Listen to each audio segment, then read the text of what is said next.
Good morning, and what a fine morning it is. It's kind of overcast. I got a little exuberant with my repairs, and my engine is just about ready to go back in. However, there is a key point I've been putting off because I really don't want to get under my van. I kind of have to though.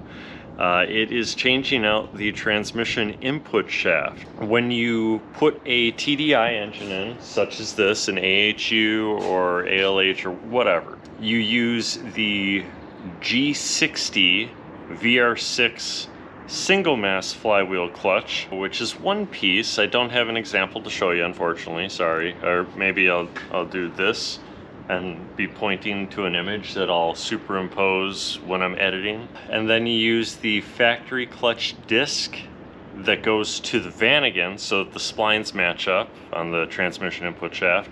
And then the clutch pressure plate has to match the flywheel. So whatever the flywheel is meant for, you use the same pressure plate. And then the clutch disc, you just use the Vanagon one. This is fine. However, if you want to put a dual mass flywheel in, which is what came factory on a lot of late 90s and then on up Volkswagens, which frankly is better, it smooths out the engine quite a lot. The vehicle won't vibrate as much, it'll be much more balanced. It's just a better option. Now, that being said, single mass is perfectly fine. If you just want something cheap and easy, single mass flywheel is the way to go.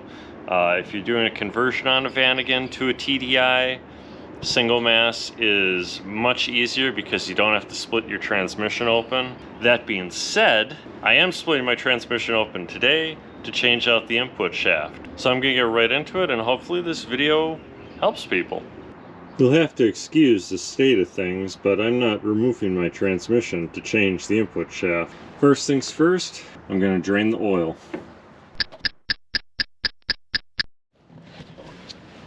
So the first thing you want to do is take your starter off here. Now mine is already loose because the engine is separated and the starter bolts actually hold the top of the engine on. Then with this little nut back here, which I already have loose, not a big deal. Pop that sucker off, take the wires off, put the nut back on, and then the signal wire, which, ooh, I see some chafing there. I'm gonna have to fix that. Then, as mine has a crossover tube for the coolant right here, I have to separate that. There we go. I'm gonna take the bolts out, set those aside, grab that starter, and pull it out. There we go. Next is the clutch slave cylinder. Now, it's already loose. If you take a look at it, it actually goes around the pivot arm here, which you're gonna have to remove that C-clip. Now you can remove the clutch slave here, but I want to remove this bracket too, just so that I can hang it up and I don't have to mess with anything else. So you're gonna have to use C-clip pliers. Put your little pliers right in there, spread it apart, and it's just that simple. One C-clip out. There you go. There's the pivot arm. And just to make sure that it's not completely resting on its hard line, I've got some zip ties here. Next is removing all of the 13mm bolts. Now you have 6 that are inside here, and then if you look underneath the transmission, you have 4.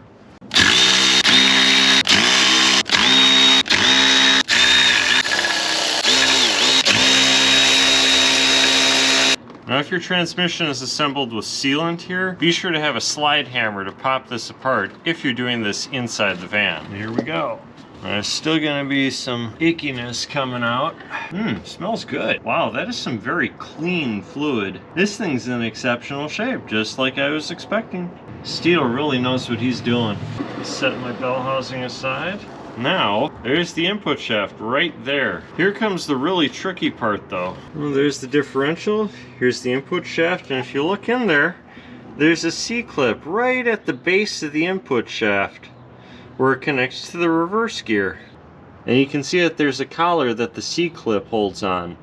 Once the C-clip is brought forward about 3 inches, you can slide that collar off the shaft and simply unscrew the input shaft. So I'm going to try and do this one-handed for you so you can see what I'm doing. I got my snap ring pliers into the snap ring, push it in a little so it grabs, and slide it down that shaft a little bit. Because it's all slippery in there, it's a good idea to try and use like a little seal hook tool. And just bite right into the edge of that collar and wiggle it. Slide that collar off the shaft. You want to lock your transmission into gear and start loosening your input shaft by turning it counterclockwise. Now that the input shaft has been removed, you can see that collar that locks it in place, which will need to be installed on the new input shaft. If you take a look inside the transmission differential case, you can see where the input shaft threads on and the collar slips over the splines. Take your snap ring pliers and remove the circlip from the original input shaft. Comparing your two input shafts, you can clearly see that the TDI is wider with more splines on the shaft. And here you can see the difference between the left TDI shaft, the middle factory diesel, and the far right gasoline input shaft. The gasoline input shaft has a longer tip that goes into the pilot bearing. Installing the new input shaft is a reverse of removal, so install that C-clip that you saved off the original shaft, the input shaft collar, and screw the new input shaft on in a clockwise motion.